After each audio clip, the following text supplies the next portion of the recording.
जब तक देह है गति तो रहेगी ही रहेगी, कर्म की धारा तो बहेगी ही बहेगी। ठीक है? तो आप ये नहीं कह सकते कि देह है और कर्म नहीं होगा। देह है और आप जबरन प्रयत्न करें कर्म ना करने का, तो वो भी अपने आप में कर्म हो जाता है। तो कर्म होना है तो कर्तव्य भी होगा, कुछ करने को होगा। जब आपका कर्तव्य आपकी कामना से आता है तो उसमें आपकी स्थिति रहती है बेचैनी की, और जगत के प्रति आप रहते हैं हिंसक। मेरी स्थिति क्या है? बेचैनी की। मेरे पास कामना है जगत को लेकर के, और वही मेरा कर्तव्य बन गई है, मेरी कामना। तो मेरी अपनी स्थिति क्या है? मैं बेचैन। और जगत की ओर मैं किस दृष्टि से देख रहा हूं कि इसको नोच खसोट कर किसी तरह अपनी कामना पूरी कर लूं। तो जगत के प्रति मैं कैसा रहूंगा? हिंसक। तो हमारे कर्तव्य सब हमारी कामनाओं से निकलते हैं, और इसीलिए अपने कर्तव्यों के मध्य हम अपने आप को विकल और जगत को या तो अपना शत्रु पाते हैं, या अपना शिकार, या अपना शिकारी। चाहे जगत आपका शिकार हो, चाहे जगत आपका शिकारी हो, दोनों ही स्थितियों में जगत से आपका रिश्ता क्या है? हिंसा। आपसे आपको कोई मिल गया कमजोर, तो उसके प्रति आप क्या हैं? शिकारी। तो आपका शिकार हो गया जगत। और आपको कोई मिल गया आपसे ज्यादा मजबूत, तो उसके प्रति आप क्या हैं? एक शिकार। तो जगत हो गया आपका शिकारी। दोनों ही स्थितियों में, चाहे आप मजबूत हो चाहे जगत मजबूत हो, रिश्ता तो शिकार और शिकारी का ही है, तो रिश्ता तो हिंसा का ही है। कामना में यही होता है। हमारे सारे कर्तव्य कामना से निकलते हैं, इसीलिए जगत के प्रति हमारा संबंध कभी सहज नहीं हो पाता। सारा अध्यात्म बस इसी बात की खोज है कि जिए कैसे, और जीना आपको अपने देखे जगत में ही है। तो सारा अध्यात्म जगत से एक सही सहज सुंदर रिश्ते की खोज मात्र है। यही बस संबंध, उसके अलावा तो कुछ है नहीं ना जीने में। आप जी रहे हो, आपकी सारी समस्या कहाँ से आती है? जगत से ही तो आती है ना। और जगत में आपका अपना शरीर भी सम्मिलित है। 22वें श्लोक में कृष्ण बात को आगे बढ़ाते हैं, जहाँ वो कहते हैं कि अगर कामना कर्तव्य नहीं तो फिर और क्या। और बड़े सुंदर तरीके से स्वयं को ही सामने रखकर उदाहरण बनाकर वो कह देते हैं, कहते हैं मुझे देखो अर्जुन, मेरे पास क्या बचा है दुनिया से पाने को? इस जगत से प्राप्तव्य मेरा कुछ नहीं, लेकिन फिर भी मैं लगातार कर्म करे जाता हूँ। तो मेरा कर्तव्य कामना से तो नहीं आ रहा होगा ना, कहीं और से आ रहा होगा। कहाँ से आ रहा है, इसी पर आज विचार करेंगे। श्रीमद् भगवद गीता 3रा अध्याय 22वां श्लोक। न मे पार्थास्ति कर्तव्यम त्रिषु लोकेषु किंचन। पार्थ, तीनों लोकों में मेरा कोई कर्तव्य नहीं है। ये जो 3 लोक हैं, इसको अगर आप पारंपरिक पौराणिक तरीके से पढ़ेंगे तो फिर आप कह देंगे कि एक लोक है जिसमें स्वर्ग नरक होते हैं, और एक इहलोक है, यही जो पृथ्वी लोक मर्त्य लोक है, और फिर एक इससे नीचे का होता है पाताल लोक। तो ऐसे कह देंगे। और वेदांतिक अगर तरीके से इसको पढ़ेंगे तो आप कह देंगे कि जागृत स्वप्न सुषुप्ति। तो चेतना की किसी भी अवस्था में मेरे पास करने के लिए तो कुछ है नहीं, न कर्तव्य है न प्राप्तव्य है। लेकिन फिर भी मुझे देखो, मेरा कर्म निरंतर रहा आता है। बहुत सुंदर और बहुत प्रेरणास्पद श्लोक है ये। न मे पार्थास्ते कर्तव्यम त्रिषु लोकेषु किंचन। न अनवाप्तम, अप्राप्त मुझे कुछ नहीं है।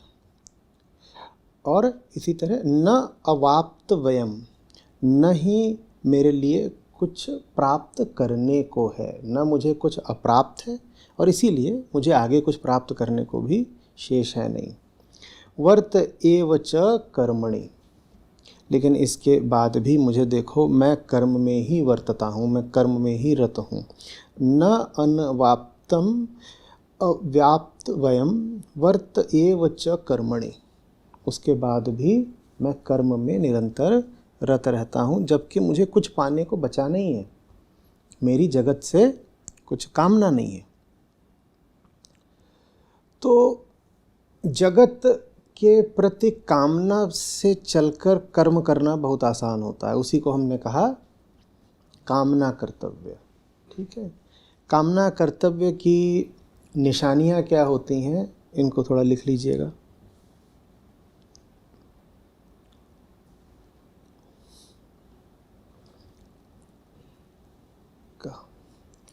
तो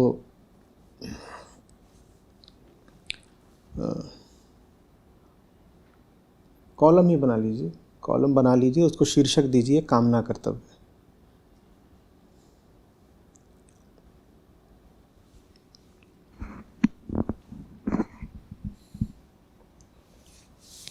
ठीक है, कामना कर्तव्य में सबसे ऊपर लिखिए दर्शन।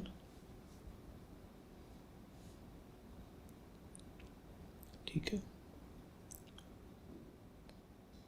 ये पहली पात है, पहली रो है दर्शन। दर्शन में कामना कर्तव्य के नीचे लिखिए द्वैत। दर्शन में, दर्शन के आगे लिखिए द्वैत, कामना कर्तव्य के नीचे। और जो अगला कॉलम है उसको लिखिए करुणा कर्तव्य। हाँ, दो कॉलम है, एक का शीर्षक है कामना कर्तव्य और दूसरे का है करुणा कर्तव्य।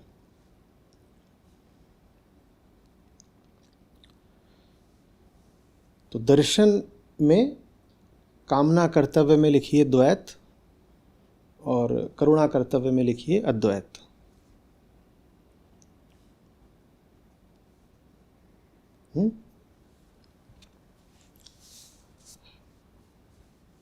अब द्वैत आपने लिख दिया है, अद्वैत लिख दिया है, तो फिर लिखिए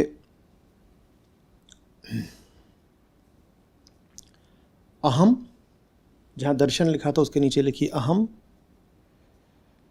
अहम के आगे कामना कर्तव्य में लिखिए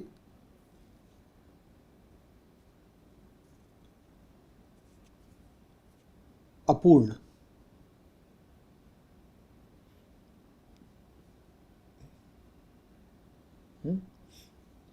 यहाँ पर कोष्ठक बना के लिख दीजिए ब्रैकेट में बेचैन।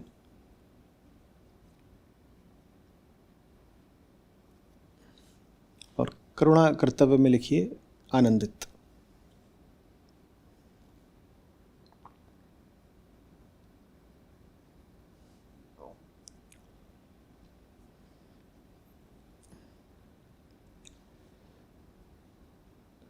तो ये सबसे आपने इसमें क्या लिखा था, अहम ना, मैं। अब लिखिए जगत उसके नीचे। जगत में कामना कर्तव्य के नीचे लिखिए हिंसा। और करुणा कर्तव्य के नीचे लिखिए करुणा।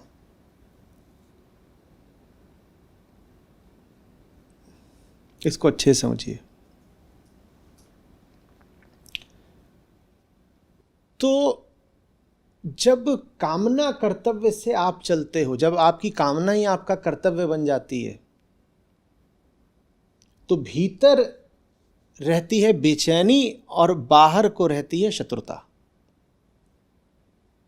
भीतर रहता है खोखलापन और बाहर की दिशा में रहती है बदहवास इच्छा। और बेचारा खोखला भूखा पैसा आदमी करेगा क्या, वो बाहर को देखेगा और कहेगा कि किसी तरीके से जो भीतर रिक्तता है उसको भरा जाए, क्योंकि बहुत परेशान करती है, बहुत सताती है। जो भी आपको कष्ट मिल रहा है उसका मूल कारण क्या है? सबसे ऊपर हमने क्या लिखा था? दर्शन। उसका मूल कारण है आपका दर्शन, आपका जगत के प्रति जो बुनियादी भाव है। और जो जगत के प्रति आपका बुनियादी भाव है वो आपको इसी सीखना नहीं पड़ता, वो आपको आपके जन्म से ही मिल जाता है। बच्चा पैदा होता है, पैदा होते ही वो दार्शनिक बन चुका होता है। बच्चा नहीं पैदा हुआ, एक दार्शनिक, एक फिलोसोफर पैदा हुआ है। भाई दर्शन क्या होता है? आप किसका दर्शन करना चाहते हो? आप सत्य का दर्शन करना चाहते हो, ठीक है, उसी को आगे बढ़ा कह दो कि आप अपनी सच्चाई का दर्शन करना चाहते हो। फिलॉसफी क्या होती है? Feeling for the reality, love for the truth. सच्चाई क्या है ये जानने से प्रेम, इसी को कहते हैं दर्शन, फिलॉसफी। तो जो बच्चा पैदा हुआ है, ऐसा थोड़ी है कि वो सबसे पूछ रहा है कि बताओ सत्य क्या है। अपनी नज़र में तो वो भी सच्चाई जानता ही है। अपनी नज़र में वो क्या सच्चाई जानता है? वो अपनी देह को सच नहीं मानता क्या?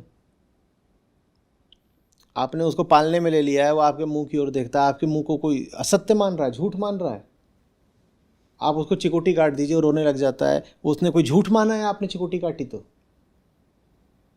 वो अपने कपड़े गंदे गीले कर देता है, फिर रोना शुरू कर देता है। उसने क्या अपना जो भी शारीरिक काम करा है उसको झूठ माना है उसने? जाना पहचाना चेहरा दिखता है तो शांत हो जाता है, मुस्कुरा भी देता है कई बार, और अनजाना चेहरा दिख जाता है तो फिर उद्वेलित हो जाता है बच्चा, छोटा बेचैन हो जाता है। उस सब चेहरे जो अलग अलग तरीके के, उनको कोई झूठ मान रहा है वो? तो बच्चे के पास भी अपना सिद्धांत है। बच्चा जो है छोटा, वो भी अपना दर्शन लेकर पैदा हुआ है। उसका दर्शन का क्या नाम होता है? द्वैत। तो द्वैत प्राकृतिक दर्शन है, प्रकृति ही आपको द्वैत दर्शन थमाकर भेजती है। और द्वैत दर्शन क्या बोलता है? दो हैं। कौन दो हैं? सबसे पहले एक मैं हूं, एक जगत है। एक जीव है, एक जगत है।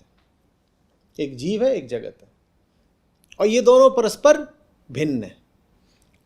हाँ, दो के होने की शर्त ये होती है कि एक ना भी रहे तो दूसरा रहेगा। एक ना भी रहे दूसरा रहेगा, तब कहते हैं कि दो हैं। पर अगर दो इस तरीके से हैं कि एक तभी है जब दूसरा है, तो उसको फिर द्वैत नहीं बोलते। तो द्वैत का अर्थ होता है जीव है, जगत है। द्वैत में ये भी आ जाता है कि ईश्वर है एक और जगत है। और ईश्वर कौन है? जिसने जगत बनाया है। तो जगत नहीं भी रहे तो जगत को बनाने वाला तो रहेगा ही, वो कभी दोबारा जगत बना देगा, तो वो भी द्वैत में आता है। और इसी को फिर त्रैत भी कह देते हैं। त्रैत में ये तीन आ जाते हैं, ईश्वर, जीव और जगत, कहते हैं तीन है। और तीनों का एक दूसरे से मुक्त अस्तित्व है, ईश्वर, जीव, जगत। ठीक है, त्रैत को भी द्वैत का एक तरह का विस्तार समझना चाहिए, और कुछ नहीं। तो बच्चा पैदा हुआ है, वही भावना ही लेकर पैदा हुआ है कि द्वैत है, द्वैत है, द्वैत है। वो भावना उसकी बनी रहती है। वही जो उसकी भावना है उसका कर्तव्य बन जाती है। आप पैदा होते ही जो रोए थे ना, वो आपका रोना ही जीवन भर आपका कर्तव्य बन जाता है। कामना को हम ऐसे देखते हैं ऐसे कितने सुख की बात है, आहा हा। कोई बोले कि बताना क्या इच्छा है, तो आपको तुरंत अपने सुख याद आ जाती है, क्योंकि इच्छा तो सुख की ही होती है। कोई पूछे बताना क्या इच्छा, बोले अच्छा नई शर्ट चाहिए, तो क्या इच्छा है? कह रहे आज बढ़िया खाना चाहिए। तुम्हें क्या इच्छा है? गाड़ी ठीक होनी चाहिए। तो सुख तुरंत याद आता है। जैसे ही कामना की बात होती है, क्या याद आता है? सुख। सच्चाई ये है कि कामना के साथ सुख नहीं जुड़ा होता। कामना का तो जन्म ही दुख से होता है। बच्चे की जो चीख होती है ना पैदा होते ही, वो जो रोता है, वहाँ से सारी कामनाएं खड़ी होती हैं। हमारा जो अस्तित्वगत दुख है, अस्तित्वगत दुख माने क्या? दुख इसलिए क्योंकि मैं हूं। वो दुख किसी और बाहरी वजह से नहीं है, वो दुख मेरे अपने होने की वजह से है। मेरे साथ कुछ नहीं हो गया है कि मैं दुखी हूं, मैं हो गया हूं, मैं इसलिए दुखी हूं। बच्चे के साथ कुछ गलत हो गया है क्या? काहे को रो रहा है वो? वो पैदा हुआ है तो किसी ने चाटा तो मार नहीं दिया उसको, तो रो क्यों रहा है? पैदा हुआ है, रो रहा है बेकार में। वो पैदा होकर रो रहा है, मैं पैदा हुआ ही क्यों, इस बात पे रो रहा है। बात को समझना।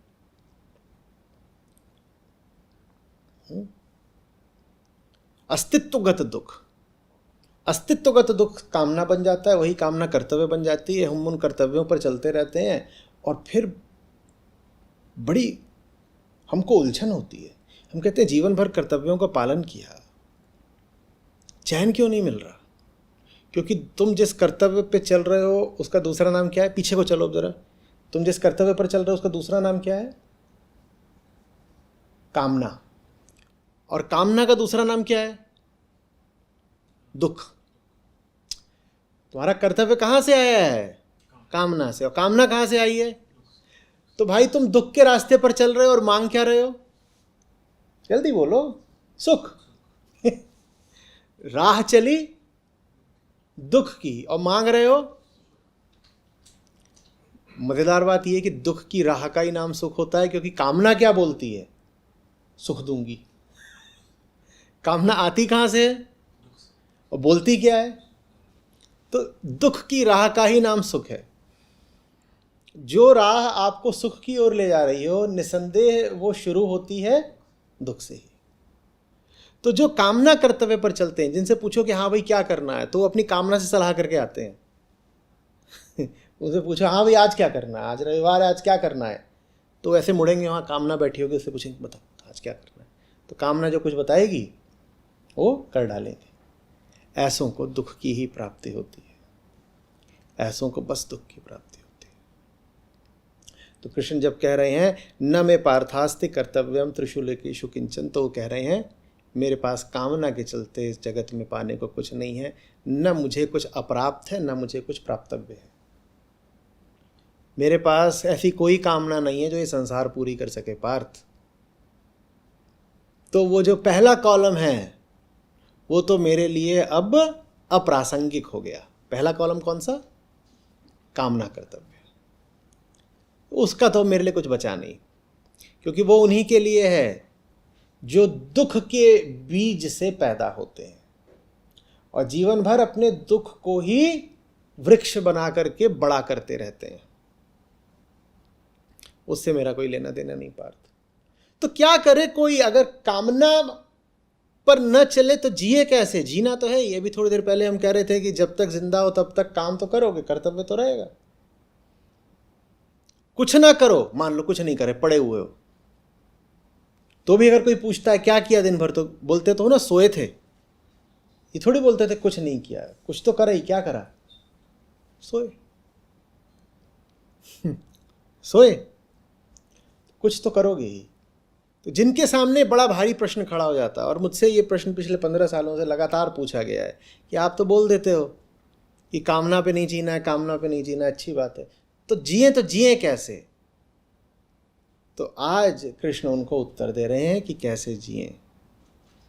जो दूसरा स्तंभ आपने खड़ा करा है आज, उसको देख लीजिए। जो दूसरा कॉलम है उसको देखिए। कैसे जिए? करुणा कर्तव्य। अब करुणा कर्तव्य में स्वयं के लिए करने को कुछ प्राप्तव्य नहीं रहता, कोई कर्तव्य नहीं शेष है। क्योंकि अपनी क्या स्थिति है? क्या लिखा है आपने? अपनी क्या स्थिति है उसमें? जब आप करुणा पे चलते हो तो अपनी क्या स्थिति है? आनंद की। हम तो पहले ही आनंदित हैं। और जब आप कामना कर्तव्य पर चलते हो तो आपकी क्या स्थिति रहती है? दुख की। जब आप कामना कर्तव्य पर चल रहे हो तो आपकी क्या स्थिति है? ठीक से बनाया है? कुछ उल्टा पुल्टा पढ़ रहे हो? हाँ, करुणा कर्तव्य है। करुणा कर्तव्य में मैं तो पहले ही आनंदित हूं, मैं क्या पाऊंगा दुनिया से? पराठे वाली गली में घुसा जरूर ऊपर खा पी के, मैं यहां क्या उठाऊंगा?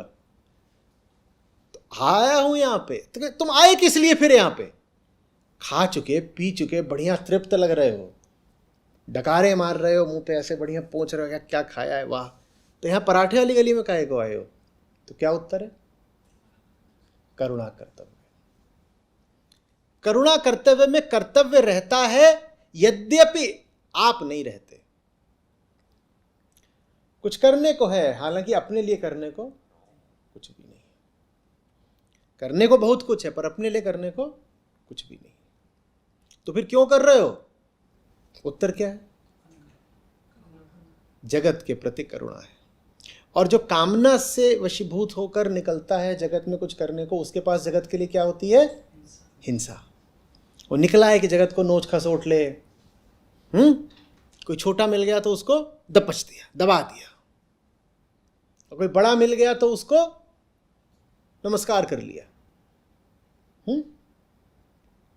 छोटे का शिकार और बड़े की चापलूसी, यही तो आम आदमी की जिंदगी है ना। इसी को तो हम पॉलिसी बोलते हैं।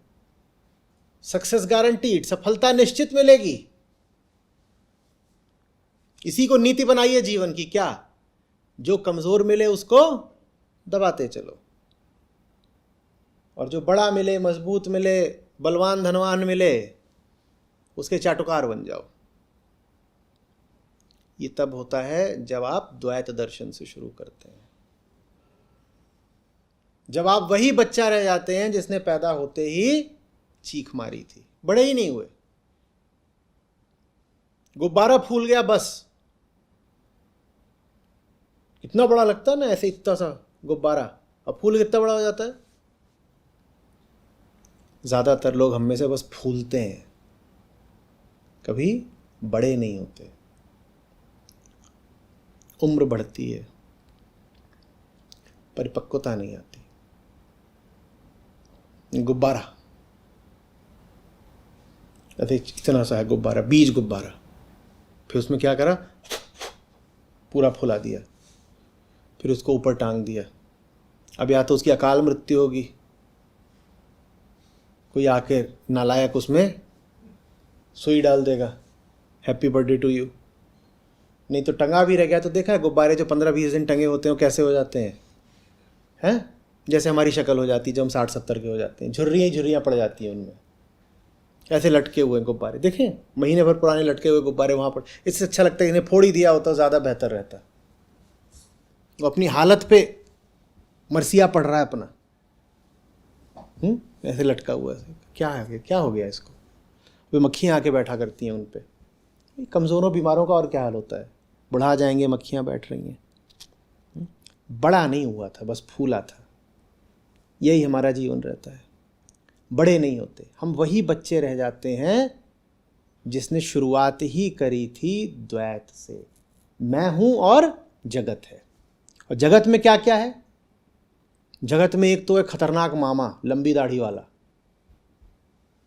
उसको देखते ही मैं चड्ढी गीली कर देता हूं, वो घर में ही रहता है। और एक है मेरी नाजुक सलोनी सी माँ, वो पूरा ख्याल रखती है, कपड़े बदल देती है, तेल वेल से मालिश कर देती है, दूध पिला देती है, कोई समस्या हो वो एक बढ़िया वाली है। तो जगत के दो अर्थ है मेरे लिए। मामा माने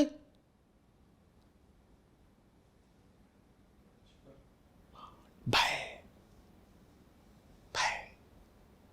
कुछ छिनेगा, इसकी इतनी तो भारी आवाज है, इतना बड़ा मुंह है, खतरनाक सा लगता है, गंधाता है, और कई बार अपनी लंबी दाढ़ी लेके आता है और मुझे ऐसे ऐसे मेरे पेट में कर देता है और मेरी जान निकल जाती है। अब वो ये सब बातें भाषा में नहीं बोल सकता, लेकिन भीतर उसके भाव यही उठता है, दूर हट, तुम कमरे में घुस रहे हो, तुमको देख रहा है, बोल नहीं रहा दूर हट, पर उसका भाव पढ़ो, यही है। तो जगत के दो अर्थ हैं, एक मामा वाला अर्थ, कोई ऐसा जिससे खतरा है, भय, और दूसरा माँ वाला अर्थ, कोई ऐसा जिसकी कामना है। तो उस बगल में ही बैठी रहा कर, मेरे हिला ना कर। और बड़ा बुरा लगता है, रो के बुलाना पड़ता है, इधर उधर हो जाती है, कहाँ गई कहाँ गई कहाँ गई कहाँ गई, यही रहे, बढ़िया चीज़ है, मेरे साथ होनी चाहिए, कोई दिक्कत नहीं होगी। फिर मामा भी आ गया तो ये संभालेगी। तो एक क्या है, खोने का डर, दूसरा क्या है, पाने का लोभ। जगत के यही दो अर्थ होते हैं, भय और लोभ, भय और लोभ। और यही जो भय और लोभ है, बहुत अच्छे से आज समझिएगा, बहुत विशेष सत्र है। यही भय और लोभ हमारे कर्तव्य बन जाते हैं। अपने सब कर्तव्यों को ध्यान से देखिएगा, उनमें आपको भय और लोभ ही दिखाई देंगे। भय और लोभ, और भय और लोभ के लिए आपको एक साझा शब्द अगर देना हो तो क्या होता है? अ अ अ अज्ञान। अज्ञान। स्वयं को नहीं जानता, तभी तो जीव और जगत को पृथक समझता हूं ना।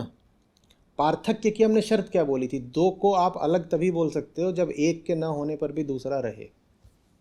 और ये बात बड़ी प्राकृतिक लगती है कि मेरे न होने पर भी, मुझसे पहले भी संसार तो था ही ना, घर तो मेरा मुझसे पहले भी था, और तस्वीरें हैं, मैं पैदा हुआ उससे पहले ये माँ थे, ये बाप थे, एक बड़ी बहन थी, ये देखो उनकी फ़ोटो।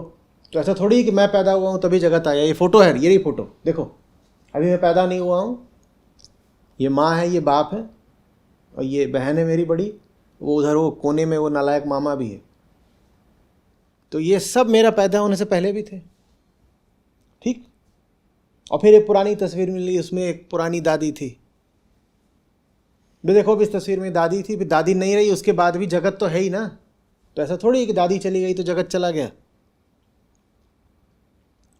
सोचो यार ये बात। तो ये बहुत इंट्यूटिव चीज होती है, ऐसा लगता है जैसे सच ही है। हमारा मन करता है इसको बोल दे प्रत्यक्षम किम प्रमाणम, प्रत्यक्ष प्रमाण है, इंद्रिय प्रमाण है, दिख तो रहा है, कैसे इसको गलत मान ले? नहीं गलत माना जाता, इसीलिए पूरे विश्व में सब दर्शन द्वैतात्मक ही रहे हैं। और दर्शन ने अब जाकर के इस बात को समझा है कि दर्शन की शुरुआत में ही भूल हो जाया करती थी। हम मान लेते थे एक हम है, एक दुनिया है, चलो सच्चाई का पता करते हैं। जब शुरुआत ही मान्यता से हो रही हो तो सत्य की प्राप्ति की कोई संभावना नहीं रह जाती।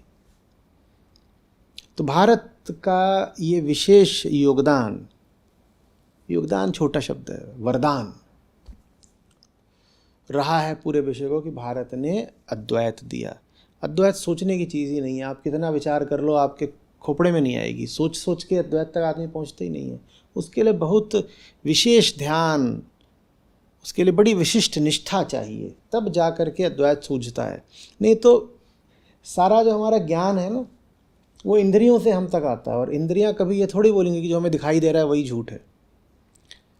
तो अद्वैत बहुत अनूठा होता है, न्यारा होता है, काउंटर इंट्यूटिव होता है।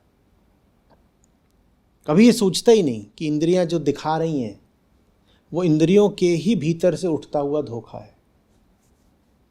ऐसा लगता है एक सत्य तो वो रहा दीवार, और एक सत्य ये रहा मैं, एक सत्य वो रहा जगत, और दूसरा सत्य ये रहा जीव।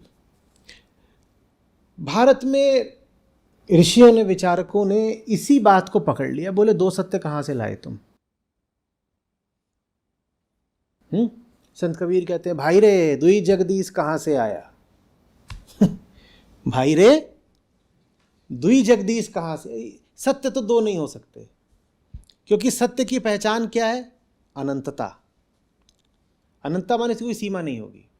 और अगर दो सत्य हैं कि जीव भी सत्य है और जगत भी सत्य है, तो दो अनंत तो हो नहीं सकते ना। क्यों नहीं हो सकते? क्योंकि अनंत माने असीम, असीम माने जिसकी कोई सीमा नहीं हो सकती। और अगर दो सत्य हैं तो दोनों की एक सीमा बनेगी। भाई एक खत्म होगा तभी तो दूसरा शुरू होगा ना। तो वहीं पे बात फंसी। उन्होंने कहा कुछ गड़बड़ है, कुछ गड़बड़ है, ये द्वैत वाले सिद्धांत में, इस मॉडल में ही कुछ गड़बड़ है। दो नहीं हो सकते, होगा तो एक ही होगा। अब वो एक कैसे होगा? तो उस पर और सोचा, विचारा, देखा, ध्यान किया, तो उसमें से फिर उठता है अद्वैत। द्वैत रहेगा तो कामना कर्तव्य रखना ही रखना पड़ेगा, बच नहीं सकते। और किसने कहा है कि द्वैत रखो? किसने कहा है कि वही जो छोटा सा बच्चा पैदा हुआ था वही बने रह जाओ जीवन भर?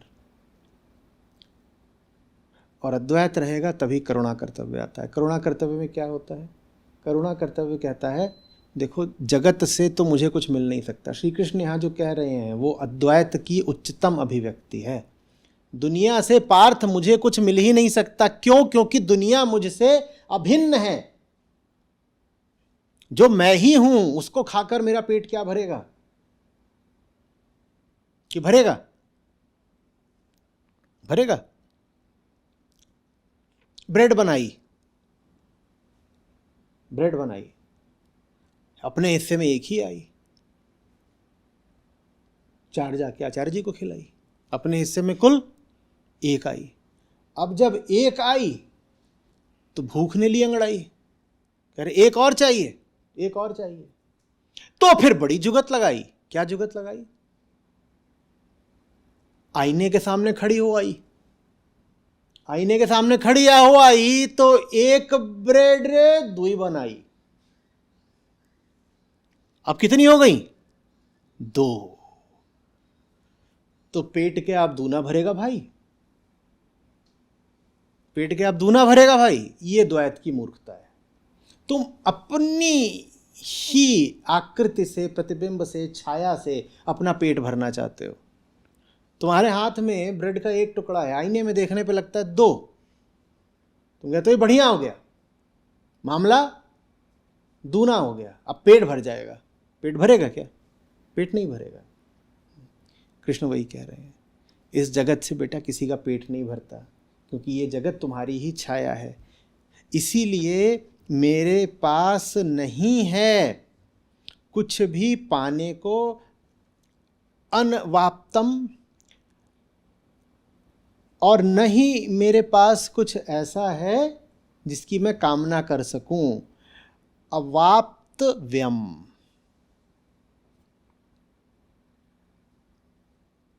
वो जो दूसरी ब्रेड है वो वही है जो मेरे हाथ में है, ठीक उतनी बड़ी है जितनी मेरे हाथ में। हाँ, एक अंतर होता है। आपके घरों में जो होते हैं उन्हें भौतिकी की भाषा में कहते हैं सिंपल मिरर। सिंपल मिरर में यही होता है कि आपके हाथ में जितना उतना ही सामने दिखाई देता है। जगत सिंपल मिरर नहीं है, जगत लेंस है, जगत खुफिया मिरर है। ये जो आपके रियर व्यू मिरर होते हैं, कौन से होते हैं? उसमें क्यों नीचे लिखना पड़ता है कि वो यमराज जितना दूर दिख रहा है उतनी दूर है नहीं, पास है। Things in objects, objects in the mirror are nearer than they appear, है ना? वैसे ही होता है। तो आपके हाथ में छोटा सा ब्रेड का टुकड़ा है और जगत जो है वो है कन्वेक्स। तो उसमें आपको क्या दिखाई देगा? वो कितना बड़ा? इतना बड़ा। तो तुरंत आपके भीतर भावना क्या आएगी? मैं तो हूं इत्तू, और ये जो सामने है वो है इतना, वो इतना बड़ा है ना? मेरे पास तो 10 ग्राम ब्रेड है और जगत में 10 किलो ब्रेड है। यही रहता है ना। मेरे पास 10 रुपया है और दुनिया में 10 करोड़ है। मेरे पास 1 रुपया है, बैंक में 1 अरब रुपया है। वो कुछ नहीं है, वो मैग्नीफाइंग मिरर है बस। जो आपके पास था आपको वही दिख रहा है, बस बड़ा होके दिख रहा है। ये बात पहचानना बहुत मुश्किल है। श्री कृष्ण जैसा ही कोई पहचान सकता है। जब पहचान लेते हो तो बोलते हो पार्थ, वो मेरा ही 1 रुपया है जो जगत में मुझे 1 अरब होकर के दिख रहा है। जगत के पास 1 अरब है ही नहीं, जगत के पास उतना ही जितना मेरे पास है। कुछ नहीं है जगत के पास जो मेरे पास ना हो। उसको पा भी लूं, 3 गुणों का मैं बना और 3 गुणों का ही ये जगत, और तलाश है मुझे चौथे की। 3 मेरे पास है, 3 जगत के पास भी है। हाँ, मात्रा का, संख्या का अंतर हो सकता है। जो 3 मेरे पास हैं वो मेरे पास 1-1 किलो हो सकते हैं और जगत के पास वो 1-1 कुंटल हो सकते हैं। पर एक बात बताओ भैया, तुम चाह तो चौथे को रहे हो ना। वो 3 तुम्हें बहुत सारे भी मिल गए तो तुम्हारा पेट थोड़ा ही भरेगा कि भरेगा? ये जो ब्रेड लेकर के गई थी वो रूखी थी, उसमें कुछ नहीं लगा हुआ था, ना उसमें तेल लगा हुआ था, ना उसमें जैम लगा हुआ था।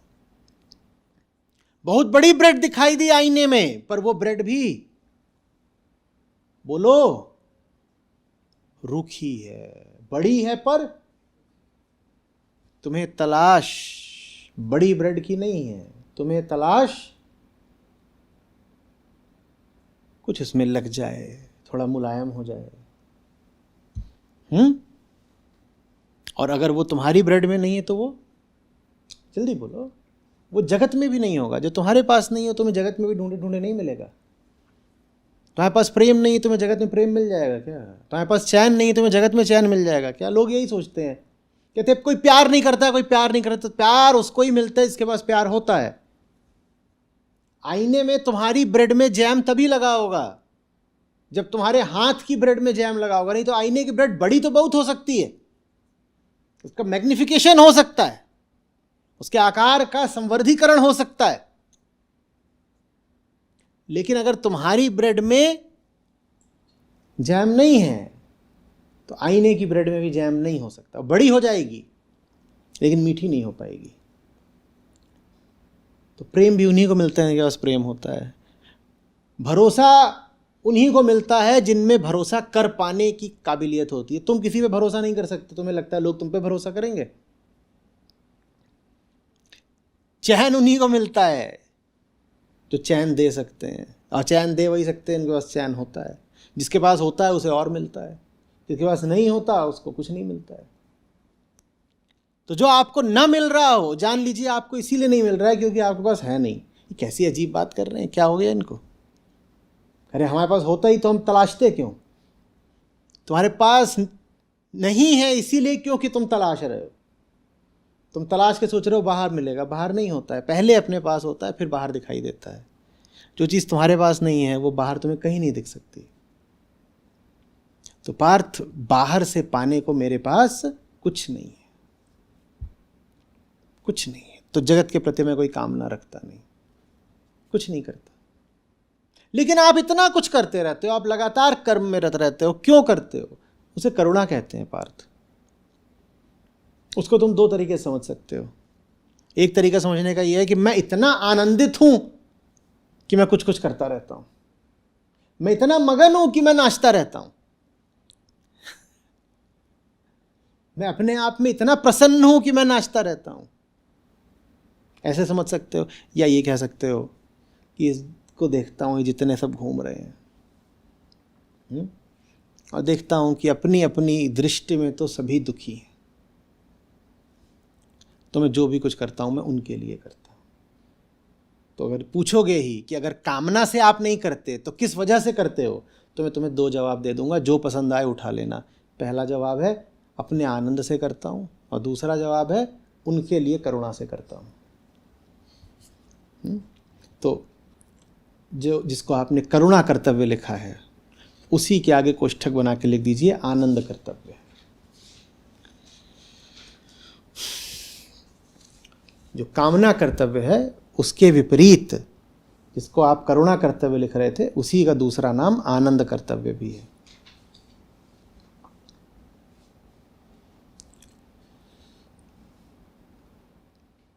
क्यों कर रहे हो? खुश हूं इसलिए कर रहा हूं। नहीं, पर हम जब खुश होते हैं तो हम कुछ नहीं करते, जब हम खुश हो जाते हैं तो हम बैठ जाते हैं। हम तो करते ही तभी कुछ हैं जब जिंदगी बिल्कुल बदहाल फटेहाल होती है। दुख जब चरम पे पहुंच जाता है, तुम्हारी गतिविधि भी चरम पे पहुंच जाती है। दुख ही हमारा ईंधन है। तुम्हारी बात ही हमको बहुत विचित्र लग रही है कि तुम्हें दुख नहीं है इसलिए कर रहे हो, और हम तो करते ही तब हैं जब हमें दुख होता है। यही तो अंतर है ना दो तरह के लोगों में। ज़्यादातर लोग इसलिए करते हैं क्योंकि दुखी हैं, और कृष्ण इसलिए करते हैं क्योंकि दुखी नहीं है। ये क्या बात हो गई, नहीं समझ में आई? तो कौन कह रहा है कि ऐसे सुन के समझ में आ जाएगी? जीना पड़ता है। ज़्यादातर लोग कुछ भी क्यों करते हैं? क्योंकि दुखी हैं। दुख का ही दूसरा नाम हमने क्या बोला, क्या है दूसरा नाम दुख का? कामना।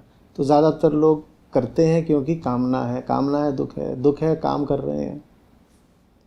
और कृष्ण कह रहे हैं न मेरे कामना, न मेरे दुख, न मेरे अपूर्णता, न मेरे बेचैनी, लेकिन देखो मैं क्या डट के काम करता हूं। मैं एक क्षण को नहीं रुकता पार्थ। न दुख, न कुछ प्राप्तव्य, न कुछ शेष है भी, कोई कामना नहीं, कोई सपना नहीं।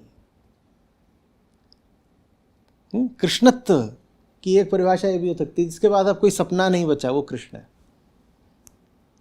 तो कृष्ण बनने का तरीका क्या है? अपने सपनों को पीछे छोड़ो, आउटग्रो योर ड्रीम्स। आप में कृष्णत्व तो आ रहा है अगर आपको अपने पुराने सपने बहुत बौने लगने लगते हैं। अगर अपने पुराने सपने आपको बचकाने लगने लगे हैं तो आप बड़े हो रहे हैं। मेरे पास नहीं है ना कामना ना सपना, पार्थ कुछ नहीं है मेरे पास, लेकिन मजाल है कि मैं एक पल को भी रुक जाऊं।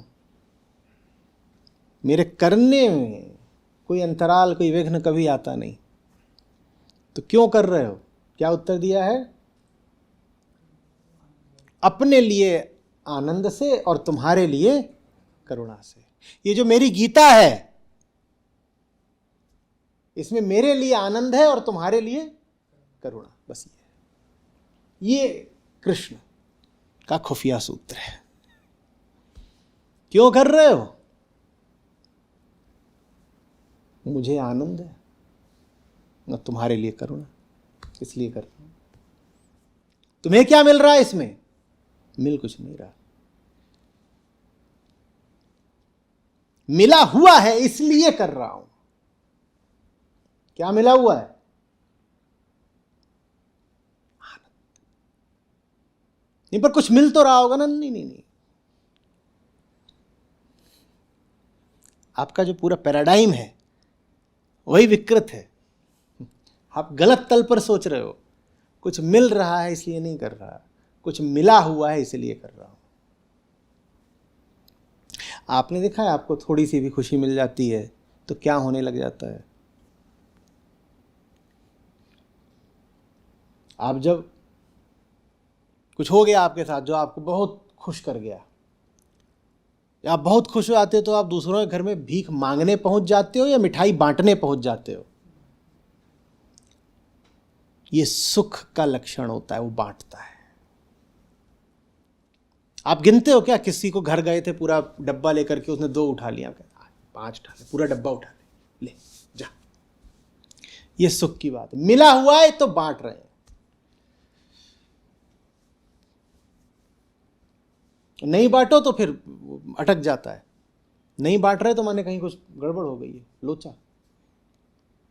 पाया है तो दे ले प्यारे, नहीं दोगे तो पाए पाए फिर खोना क्या रे। तुम्हें कितना मिला है जीवन से, उसकी पहचान ही यही है कि तुम बांटने को कितना आतुर हो। अब बांटना माने ये नहीं कि बांटा और फिर उससे बोला कि अब बांटा है ना तो 2 रुपया दे, या बांटा है तो कम से कम मेरा एहसान मान। नहीं, ऐसे ही बेखुदी में बांट दिया, बेपरवाही में बांट दिया। किसको बांट दिया ये भी पता ही नहीं। कि पूछे किसको दे आए, नाम पता तो पूछा नहीं। ऐसी कोई मिला था उसको दे दिया। कोई हिसाब रखा है? जिंदगी भर से बांट रहे हो, बांटने से फुर्सत नहीं मिली तो हिसाब रख नहीं पाए। जितनी देर में हिसाब रखते उतनी देर में थोड़ा और बांट दिया। समझ में आ रही बात है? ये 2 अलग अलग लोग हैं, ये जीने के 2 अलग तरीके हैं, ये जीवन के 2 केंद्र हैं। एक अहम का केंद्र, एक आत्मा का केंद्र। अहम को कोई भिखारी बोलता है, कोई लुटेरा बोलता है, इन 2 के अलावा उसकी कोई पहचान होती नहीं। या तो भिखमंगा है या डकैत है। या तो भिखमंगा है या डकैत। डकैत से ऐसा लगता है बड़ा भारी आदमी है, बड़ी सी बंदूक होगी, बड़ी बड़ी मूछें होंगी, तो हम उसको बोलेंगे पॉकेट मार, जेब कतरा है। डकैत होने की उसकी औकात नहीं। तो या तो भिखारी है, भिखारी भी क्या, नकली भिखारी। या तो नकली भिखारी है, ठग, या है एकदम चिंदी चोर, पॉकेट मार। ये अहंकार है। और दूसरी ओर खड़े हैं कृष्ण, विराट। बांट रहा हूं, बांटने के लिए आया हूं। इस जगत में पाने को कुछ नहीं है मेरे पास। न मे पार्थास्ते कर्तव्यम त्रिषु लोकेषु किंचन। कामना नहीं है तो कर्तव्य कैसे होगा? तीनों लोकों में कुछ नहीं है। किंचित भी नहीं, एकदम कुछ नहीं। कुछ तो उम्मीद होगी आपकी दुनिया से। क्या उम्मीद रखे, क्या उम्मीद रखे? दुनिया से उम्मीद रखना माने खुद को बेवकूफ बनाना। बहुत सारी कपड़े की दुकानें होती हैं, वहाँ पे आप जब जाते हो, जिसको फिटिंग रूम या ट्रायल रूम बोलते हैं, तो उसमें आईने ऐसे रखे होते हैं जो आपको लंबा और पतला कर देते हैं। वही जो हर आदमी का सपना होता है, खासकर हिंदुस्तान में। तो आईना ऐसा होता है कि उसमें अपने आप को देखेंगे तो आप कमर से 10% कम और कद से 10% ज़्यादा हो जाते हैं। तो आप सोचते हैं कपड़े की वजह से हुआ है कि आप वहाँ जाके अपने आप को नया कपड़ा डाल के देख रहे तो कहते वाह बड़ा बढ़िया लग रहा हूँ, पतला दिखाई दे रहा हूँ इसमें।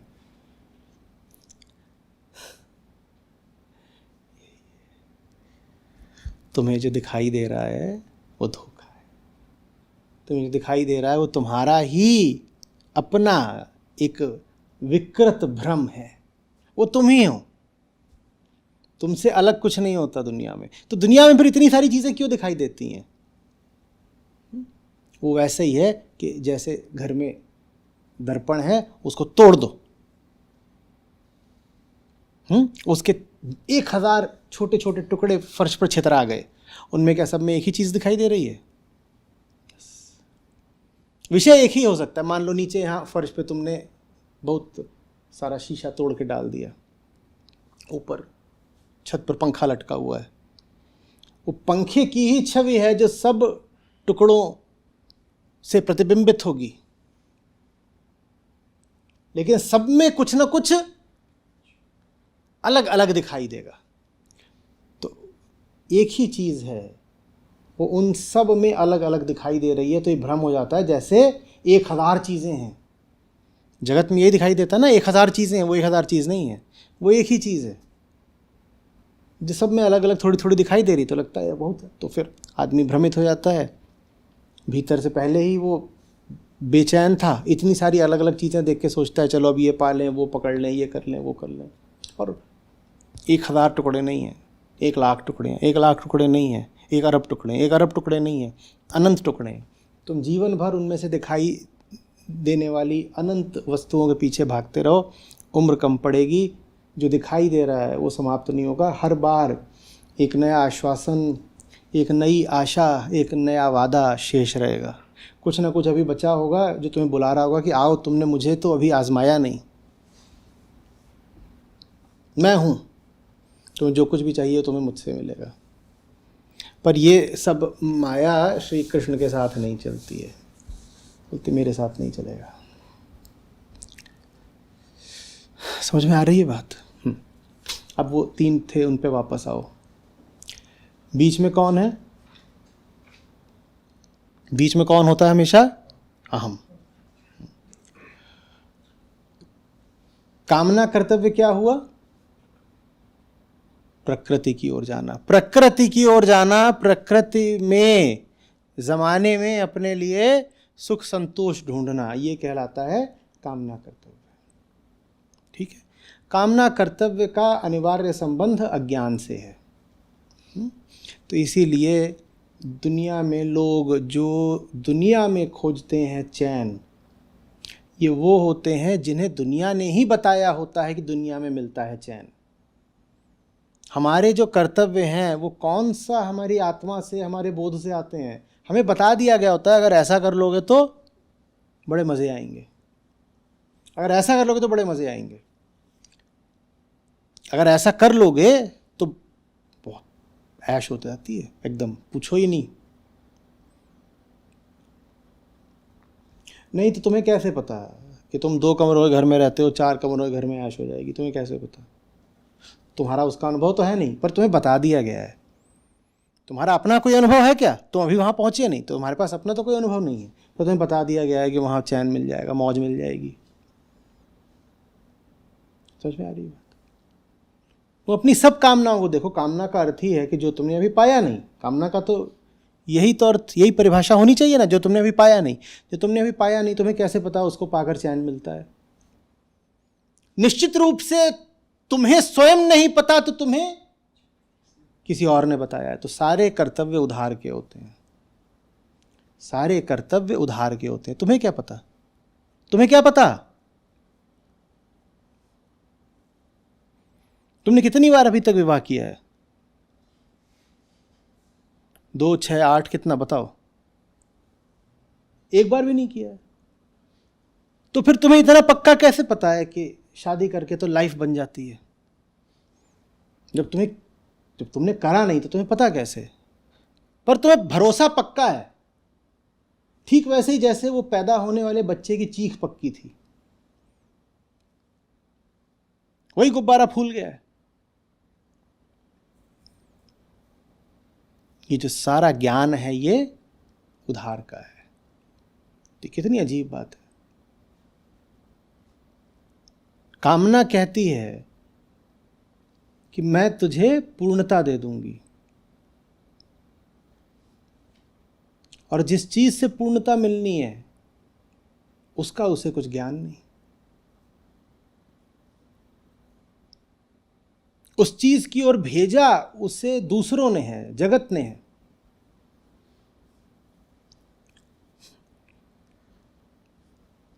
एक काम करिए, ऐसी 5 चीजें लिखिए जो लोक सत्य माने लोक कर्तव्य के दायरे में आती हैं, कि जो आपको बता ही दिया गया था कि ये तो आपके कर्तव्य होते ही होते हैं। लिखिए, आपको ही पता है, पूरी दुनिया को पता है कि ये तो कर्तव्य होता ही है। बताइए, ये तो करना ही होता है ना।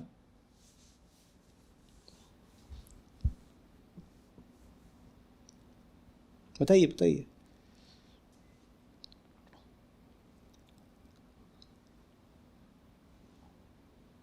और अब बताइए कि ये सब बातें आपको किसी और ने ना बताई होती तो क्या ये खुद ब खुद कभी आपके मन में आती? ये सब कुछ जो अब आपको इतना प्रत्यक्ष लगता है, इतना सामान्य साधारण ऑब्वियस लगता है, ये सब आपको बताया नहीं गया होता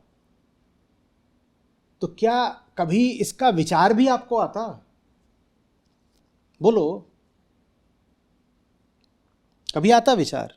हम एक से एक उलझुल काम करते हैं, और चूंकि हम वो काम करते रहते हैं तो हमको लगता है ये काम तो करने ही होते हैं। वो काम करने ही होते हैं कि नहीं करने होते हैं, इसको जांचने का एक तरीका पकड़िए। अपने आप से पूछिए, किसी ने बताया नहीं होता तो क्या मैं ये काम कभी करता? अगर किसी ने मुझे रटा नहीं दिया होता तो क्या मैं ये काम कभी करता? खुद करता क्या?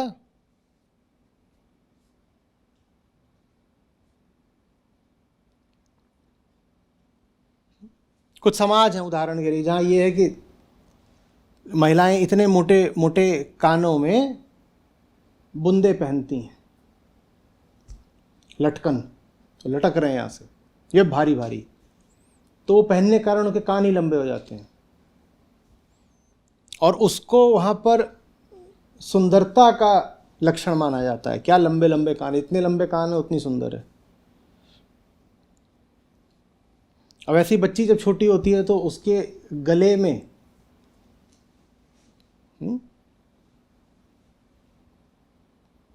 किसी धातु के छल्ले डाल दिए जाते हैं बाहर से, रिंग, तो भी इसकी गर्दन पतली है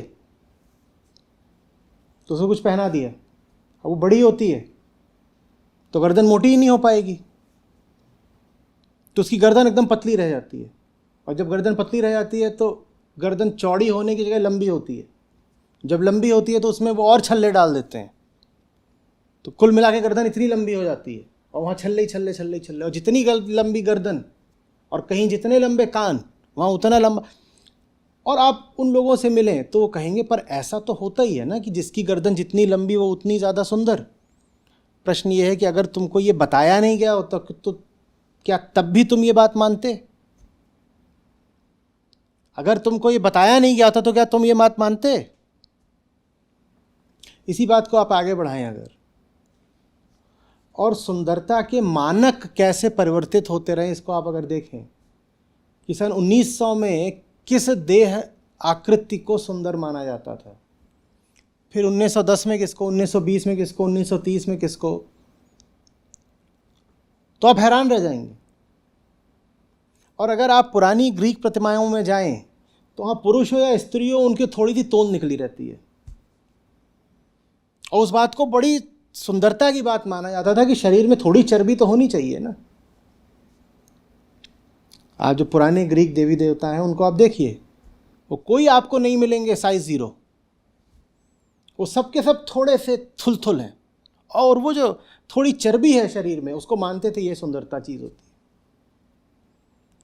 इसी तरह आप 1910 की मिस यूनिवर्स को देखिए, फिर 1940 को देखिए, 1970 को देखिए, और फिर सन 2020 वाली को देखिए, आपको बड़ा अंतर दिखाई देगा। लेकिन आज आपका जो पैमाना है सुंदरता का, आप उसी को सुंदरता ही मानते हो। आप ये नहीं कहते कि ये मेरी सुंदरता का पैमाना है, आप कहते हो यही तो सुंदरता है। प्रश्न ये है कि आपको बताया नहीं गया होता कि इसको सुंदर बोलते हैं, जो आवर ग्लास फिगर है ये सुंदर कहलाता है, तो क्या आप मानते हैं ऐसा? यहां से हम एक बड़े खौफनाक सवाल पर आ जाते हैं। क्या आपके पास कुछ भी ऐसा है जो आपके पास होता अगर आपको दिया नहीं गया होता?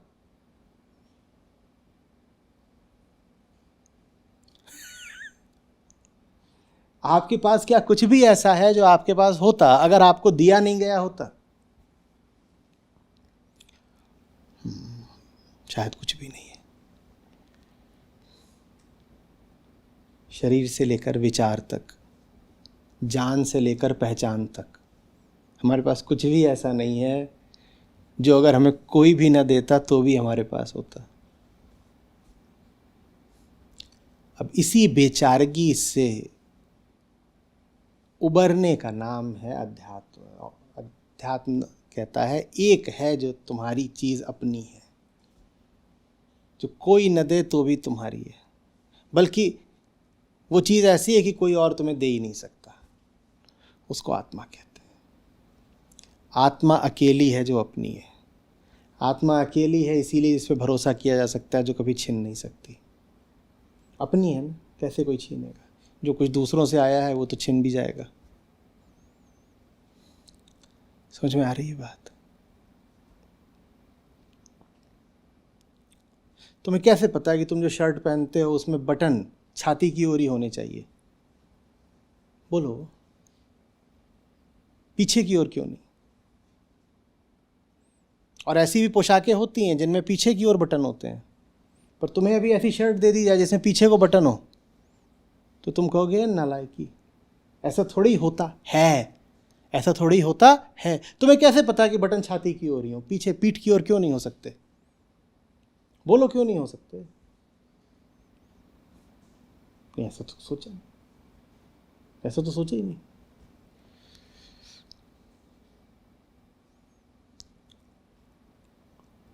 हमारा जो कुछ भी है वो हमें थमा दिया गया है।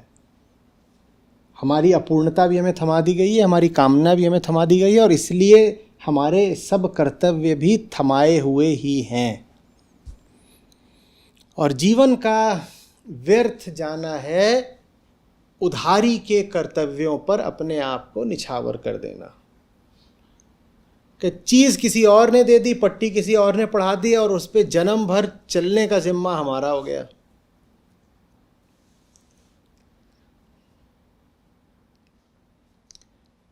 बात किसी और की है, उस बात को जीने की जिम्मेदारी हमारी हो गई। काहे को भाई? आपके जो भी आदर्श हैं, आप मुझे बताइए, क्या वो आपके अपने हैं? आपके सपने क्या आपके अपने हैं?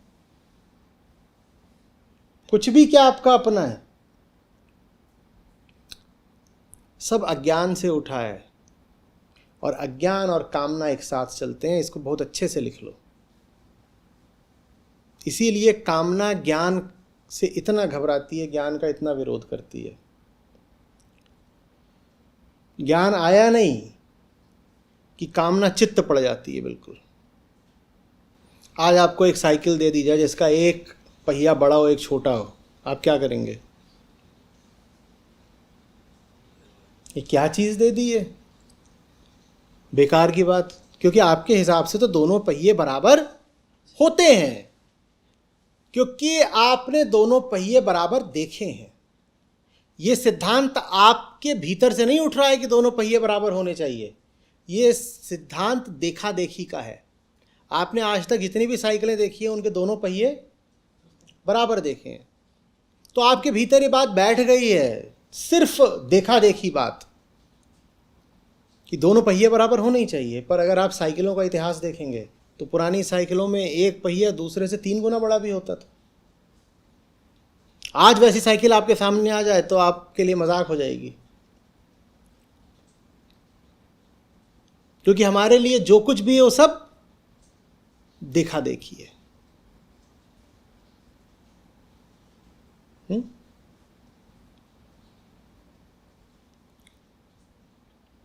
कमरे चौकोरी क्यों होते हैं, कमरे गोल क्यों नहीं होते? आपको किसी गोल कमरे में डाल दिया जाए, आप गोल गोल घूम जाएंगे, कहेंगे चक्कर आते हैं इसके अंदर, उत्तर दक्षिण कुछ पता ही नहीं चल रहा, ये क्या हो गया?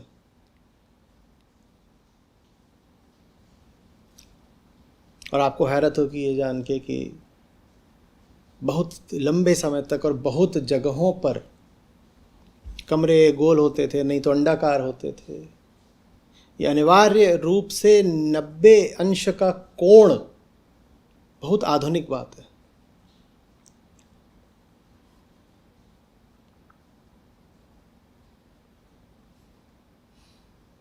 आज कहीं दिखाई पड़ता गोल घर? हर आदमी को पक्का भरोसा है कि घर तो चौकोर ही होता है। तुम्हें कैसे पता? तुम्हें कैसे पता?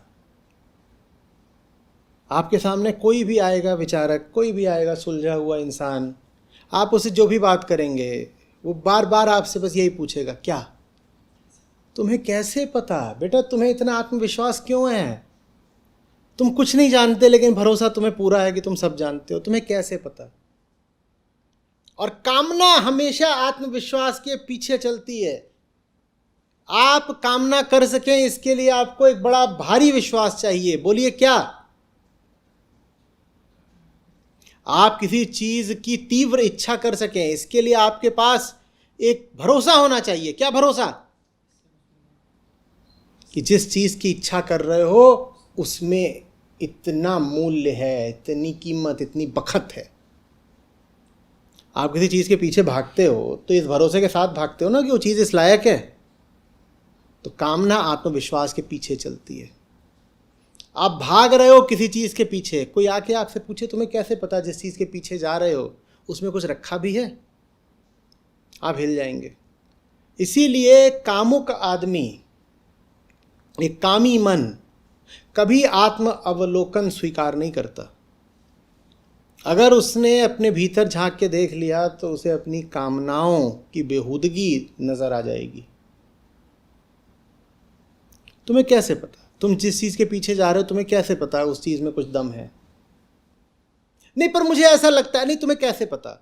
ले दे करके जानते हो तुम्हारा आखिरी तर्क या उत्तर क्या होगा? सब लोग तो उस चीज के पीछे जा रहे हैं ना, इसलिए मैं भी जा रहा हूं। मुझे पता कुछ नहीं है। पता आपको कुछ भी नहीं है कि आप जो कुछ कर रहे हो क्यों कर रहे हो। आपके पास ले दे के बस एक ही तर्क है, और वो तर्क है भीड़ का, वो तर्क है भेड़ का, वो तर्क है अनुगमन का, अज्ञान का। पर सब ऐसा करते हैं तो सब थोड़ी बेवकूफ हैं।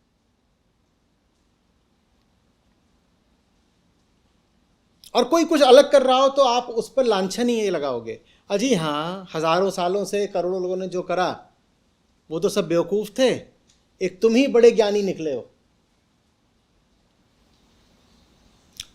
हमें नहीं पता ये सब हजारों सालों से अरबों लोगों ने क्या करा। हम तो एक बहुत मासूम सा सवाल पूछ रहे हैं। किसी भी कामना के पीछे जाने से पहले, किसी भी बात को अपना कर्तव्य बना लेने से पहले, क्या मुझे पता नहीं होना चाहिए कि वो चीज़ क्या है, वो बात क्या है? बोलो, एक साधारण सा बिल्कुल नन्हा प्रश्न है आपके लिए।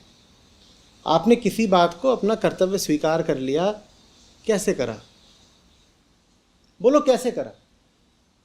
आप भूल भी गए हो कैसे करा है। और आज आपसे जब कहा जाता है कि खोद कर निकालो अपने मन से कि फलानी चीज़ तुम्हारी कामना कर्तव्य कैसे बनी, तो बड़ी असुविधा होती है।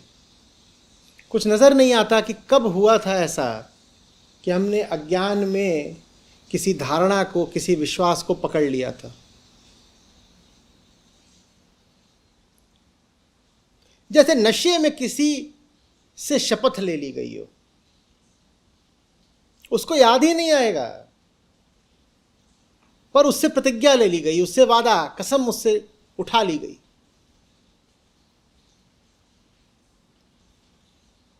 और अब वो नशे से थोड़ा बाहर आता है तो उसको याद दिला जाता है, देखो तुम प्रतिज्ञाबद्ध हो।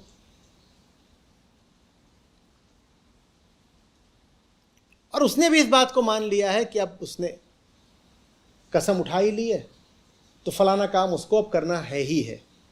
लेकिन पूछो कि बताओ कब कब कब खाई थी, कब उठाई थी शपथ, उसे कुछ याद नहीं आएगा, क्योंकि जब शपथ ली थी तब वो बेहोश था। हमारी भी सारे कर्तव्य हमारी बेहोशी में निर्धारित होते हैं।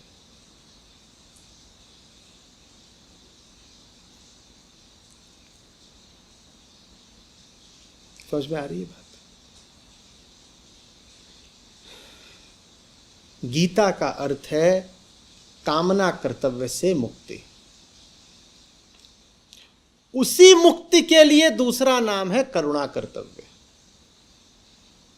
कामना कर्तव्य से मुक्ति का अर्थ कर्तव्य से मुक्ति नहीं होता। देखो कृष्ण दोनों बात बोल रहे हैं। एक और तो ये बोल रहे हैं मैं कामना के लिए कुछ नहीं करता, साथ ही साथ ये भी तो बोल रहे हैं कि मैं दिन रात करता हूं।